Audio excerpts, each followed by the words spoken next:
Welcome to the Art of Conscious Living TV. I'm very pleased today to have as my guest Bob Volk from Transitional Technologies. It's an incredible company that is helping us to save gas. We're all concerned about that, and we're here to talk about his life and the founder of the company, of what his vision is, and where he's at today with this incredible technology. Welcome to the show. Thank you, Victoria. How are you today? I'm doing great. Thank you very much. Well, let's start from the very beginning. Okay. When you were a young man, what were you like? Did you have an inkling that you'd be doing this in your later part of your life? I really didn't, but I've always been interested in energy, particularly alternative energies. And even as a young boy, I used to go through the old Britannicas and the encyclopedias and look at the chemistry involved and always think, well, why aren't we pursuing this? So it's always been an interest, but I never thought I would be doing it full time. Right. So, Bob, when you say pursuing this, what is this? What does this really mean to you? Well, transitional technologies is, we obviously need to change how we do things, how we power, how we energize society and the world. But we can't just drop everything and throw hundreds of millions of cars away and automatically pick up, for instance, electric vehicles. We have to transition society from where we're at now to where we want to be. Henceforth, the name of your company, Transitional Technologies. Exactly. Which means slowly weaning off of the being gas dependent, oil dependent. Absolutely. And not only transitioning or moving away from it, but we don't want to throw all those cars away. That wouldn't be right either. We have to figure out how we can utilize what's there as we transition into the new technologies. So as a young man, as a young boy, were you thinking about these things of the state of the world and the environment? I was more interested in the inventive process. I started inventing even at 8 and 9 years old. I would build prototypes in the garage and always, I've done various patents over time, but really my passion is always into the energy field, and so that's really where we began to have good success. Well, let's get to it. Tell me about this incredible kit that's installed in cars and exactly what it does for Sure. the consumers. Sure. Well, this is a fourth generation. The original was just cobbled together with parts from Home Depot because I didn't really think it would work. I had done some research. I knew I wanted it for our vehicle because gas was hugely expensive and it was a big part of our budget. And so we cobbled together some parts, and lo and behold, it worked. So now, 7, 8 years later, this is our last generation, our newest generation, and it is comprised of 3 main pieces. I don't know if you want me to talk about that now or not, but the guts of the system is the generator. This Yes. is where all of the fun happens. This takes regular water and breaks it into its atomic structure, which is hydrogen and oxygen, right? So it's water H2O. and electricity. That's it. It's water, and it uses the electricity from your car battery to break that water into clean hydrogen and oxygen. The water is contained in just a simple reservoir that's included in the kit. Which is distilled water only. It has to be distilled water because you're putting electricity into it, and regular water, drinking water, even rainwater has things in it that will make it go dirty. So distilled water is what you have to do. But you do have to put a little bit of activator in it, which is a couple of spoonfuls of activator to allow the electricity to go through the water. And what is the activator made out of? It's really just, it's used in making soap. It's lye. It's a very safe product. You can find it at your local hardware store. We use a lab grade because that's what we prefer to do. But it's just a few tablespoons is all it takes. And then once you add it, all you have to do for many, many months is just top it off with regular water. You don't have to keep adding it and adding it and adding it. It's just for setup mostly. Okay, and the black apparatus? So then once the gas is created, which the water flows out of this to the generator and then comes back up into here, and then the water continues to circulate, but the gas is separated and it goes through a filter, and this is a 1-micron filter because you don't want anything dirty going into your vehicle. And so it filters out any of the steam, any of the activator, so that the only thing then going into your engine is just the pure hydrogen and oxygen. And you have very simple brackets here to keep it in place. And so because this is a unique design, we designed our own brackets that are included with it. We even include the bolts to be able to bolt it up, and the screws and the wiring and. And where are you bolting it and applying this bracket? Well, there are two main places that our customers put them in. One is between the radiator and the front grille of your car, which a lot of times there's plenty of room there. That's probably the main area. And the other is right in front of the wheels in the fender well area.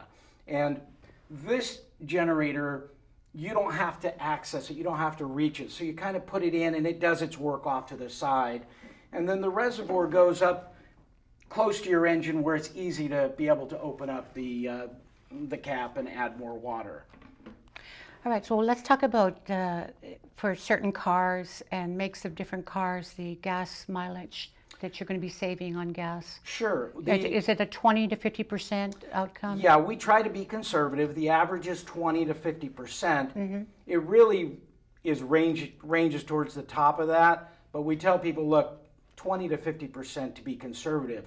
When we first put a unit on a heavy-duty work van that we had, we were spending over $600 a month in fuel, and we got a 40% increase, and what that resulted in was saving over $250 a month in fuel, and we used about $1 worth of distilled water to do it.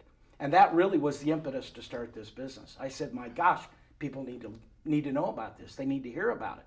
I couldn't believe that I didn't see it anywhere. I couldn't believe that it wasn't everywhere. Yes, and you're in negotiation right now for the trucking industry. We are. In fact, I flew to Australia, spent about 3 weeks there. We have a larger unit using the same design, but a little bit larger, and we have 2 of them then that go in a commercial unit that we have. We have a welded racks, and it's very commercial, built to try to withstand the road, and heavier filtration and so forth.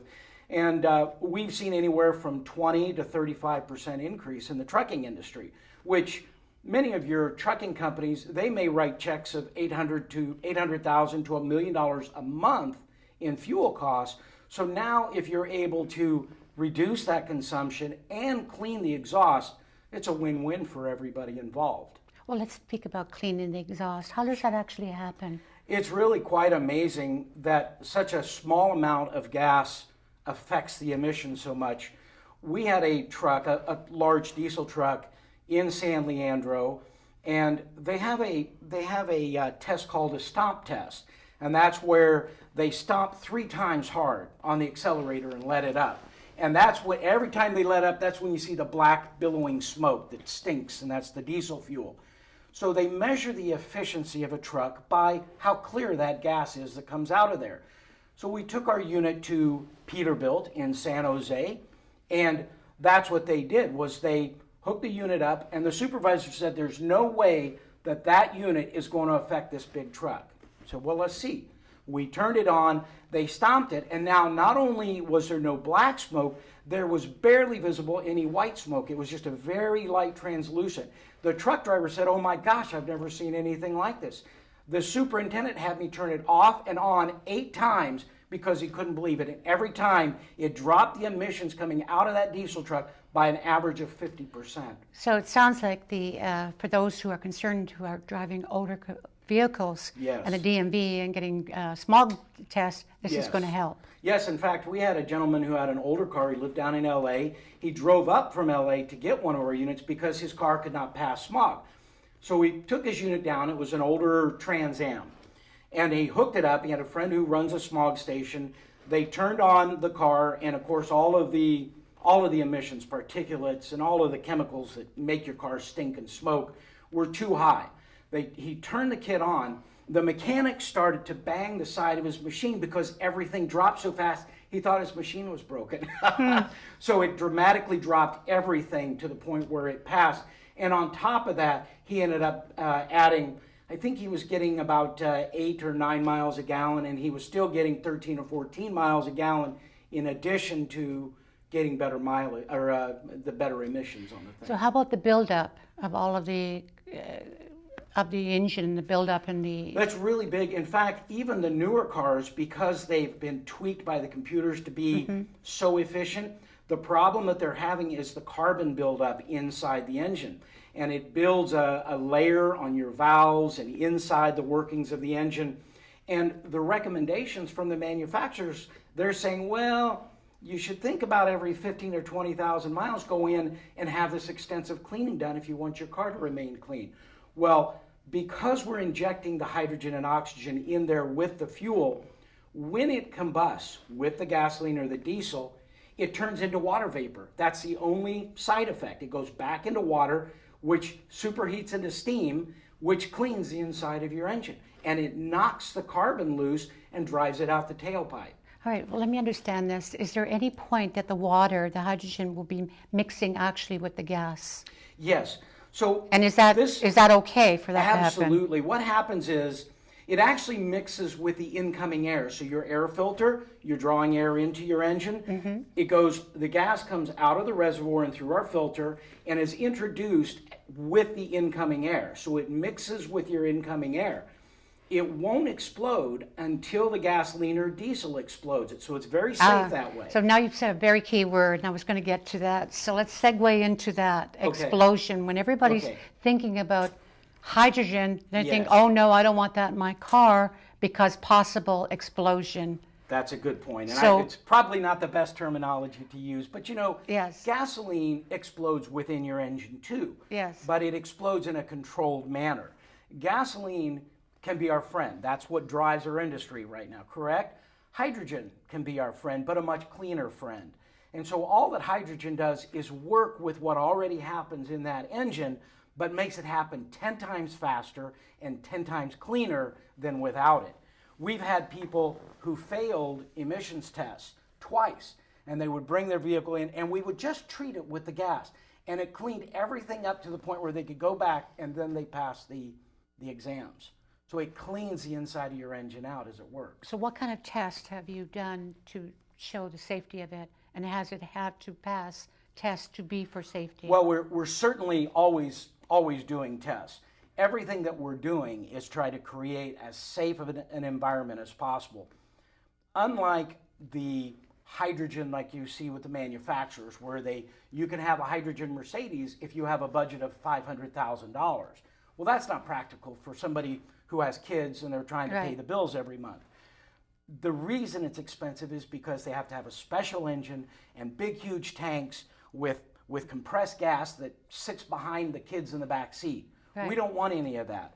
This tank sits up front near the engine, but you're not compressing or storing anything. That's a key factor. It is very key. Okay, so you're not holding it like a hydrogen reactor, such as the reactor in Japan that Fukushima that blew. Right. No. So that's where all the problem was, that it's storing it, and then the bars are melting down. That with the radiation, that's right. In fact, it's interesting. So there's none of that in there. None of that there's no radiation. There's no Nothing meltdown. There's no storage. No storage whatsoever. And because the hydrogen is actually only created in this little space right here. The rest of this is all water that continues to circulate. So that little bit is then filtered through the filter and then to the engine of your car.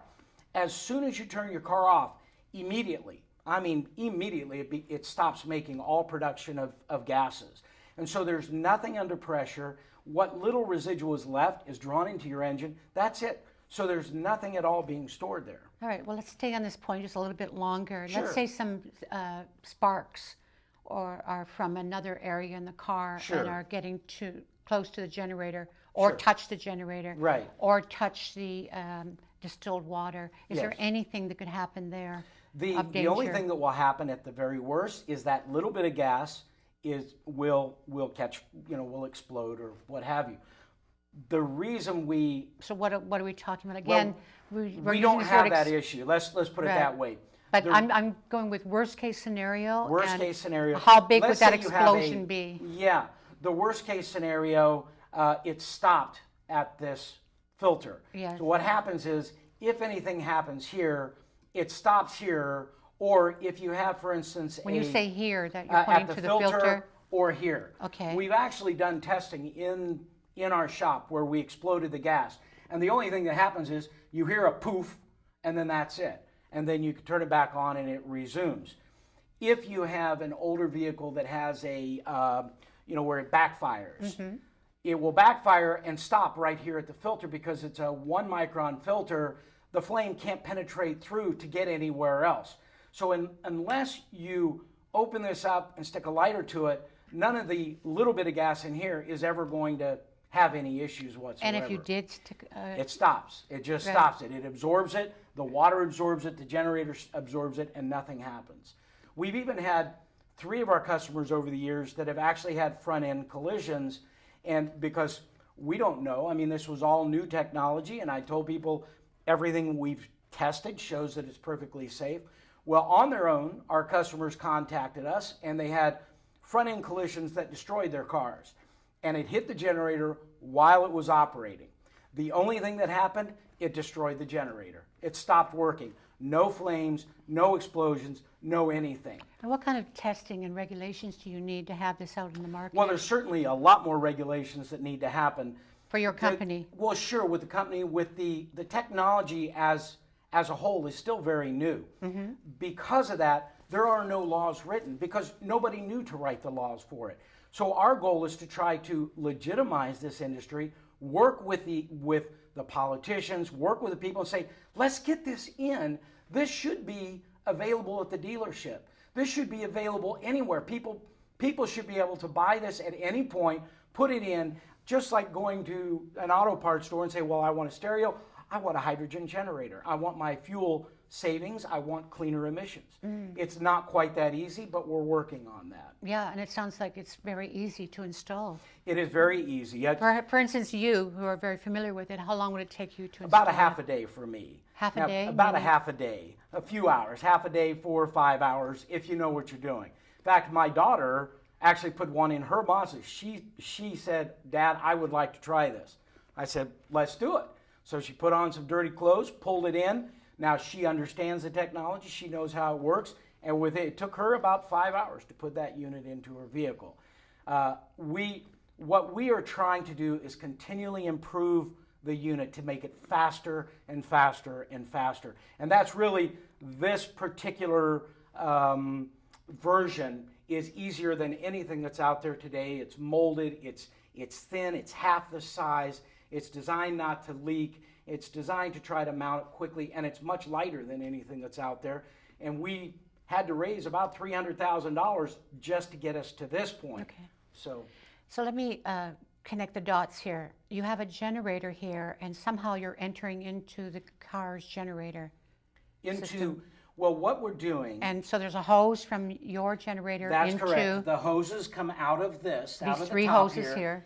Up I into can see this. these 3 hoses here. Okay. That's right. There's 3 here and 3 at the bottom. Okay. And we provide the hoses and a little manifold that brings these down into one hose. Okay. So eventually it's one hose out. All right. And that goes into what? Into the car? Into the reservoir. Into the reservoir. Into the reservoir. And the reservoir goes into? And so there's 3 of these that are used in a vehicle. So the water comes out of the bottom and into the bottom of the generator. The electricity of the car, when you turn it on, begins to create the hydrogen inside of this. So by the time the water gets to the top, it's already hydrogen and oxygen gas. It comes out of there and back into the reservoir. It's like electrolysis. Like it is exactly electrolysis. It's electrical heating the water. Exactly. And so at what point does it? At what point and where does it go into the car? So the water is filled about this high. Yes. Okay. So when the water and the gas come back up, the water drops off and continues to circulate, continues to work. The gas then separates and floats, and that's up here. And so then the gas comes out of this one, through the filter, and into your air intake of your vehicle. And that's where it's drawn in and mixes with the air and the fuel. So it's the air take. So we have a filter for the car also. Yes. So it's before that. Well, this is the filter. Do we still use that filter for the car? Oh, sure, sure. You don't change anything at all to your normal car. So from the filter car. here, you're going into the valve of the intake of the car. That's right. So your air filter that you keep in your car that filters the incoming air, this is injected just a little after that. And so it goes in and it's drawn in with the incoming air so that it mixes with the air and goes into and is drawn into the engine then. So it makes me think that perhaps we're going to be breathing gas or not. Not at all. Not at all. It's the same thing as what Because happens. you did mention there was gas, so the viewers are going to be trying to figure this out as I'm figuring it out here. And you said you had water in the reservoir. That's right. Gas at the top. That's right. So, So the with no gas is smell what's of the created. gas at all. No. It's a closed system. So there's nothing that you smell. By the time it comes out of here, it is so clean and pure, Right. you can't see it. But the closed system is outside of the filters here. Mm-hmm. You're going into the air intake of the car. Correct. So there was gas at one point there with the water. So that not? It's the gas up here is a gas. It's not a liquid gas like gasoline. So it's an aromatic type gas. All right. It is hydrogen. It's lighter than air, and so it floats and it gets drawn in, goes through here, and it mixes with the incoming air. So it's not a liquid like gasoline. Okay, would so be. that's a key word. It's hydrogen gas opposed to gas per se, because Right. gas has a very distinctive It does. It most definitely does. scent to it. In a normal motor, the gas is injected inside the motor. You never smell it because it's injected inside of the motor. This you never smell because it's drawn in with the air, and it will only do its work when it's inside the engine, never any other time. In fact, it can even be drawn through turbos and superchargers on cars, mixes with the air, goes right on into the engine, will not ignite until the gasoline or diesel does. And there's all different sizes of generators depending on the Correct. size of the engine of your That's right. vehicle. This is our largest vehicle. This is our third size. We have 4 sizes. We have a very tiny one for 4-cylinder cars. We have a mid-size one for 6-cylinder. This is for your 8-cylinder cars. And then we have a larger one for big pickup trucks or small semi-rigs. And then the big rigs, we actually use 2 of those larger And ones. how many have you sold to at this point in time? Gosh, Approximately. many thousands. I don't have the numbers for you because we have been selling now since these we just introduced in last year when we introduced them to our group. So these we're selling very quickly, but these are brand new. Overall, we've sold many thousand of these kits, and we sell maybe 30 different nations around the world. You know, here gas is expensive, but if you go over to Europe or to different areas, some of them are spending $7, $8, $9 a gallon. So they're desperate for any kind of technology that can give them some relief from the pocket. Well, Bob, we just have a few moments left, Okay. and I'd like to ask you to share what you would like the viewer to know about this technology, about your passion and about your company, and about the world at where it's at right now with the way of being oil dependent. Sure. And how this is helping. What's really dear to your heart right now that you'd like to share? Well, certainly our burden is to be able to see people have a technology that can right now reduce emissions and right now help them with their budgets at home. Henceforth, global warming. Well, absolutely. These contributing if you a positive can to reduce it. your emissions anywhere from 50 to 85%. We have verified tests where we have reduced the emissions coming out of the vehicle so clean that you can stick your nose to the exhaust pipe and it smells sweet like ozone. Why aren't we doing this now? This should be something, if there are 100 million cars out there and now you've reduced emissions by 80% with technology we have today, we don't have to wait for another 20 years.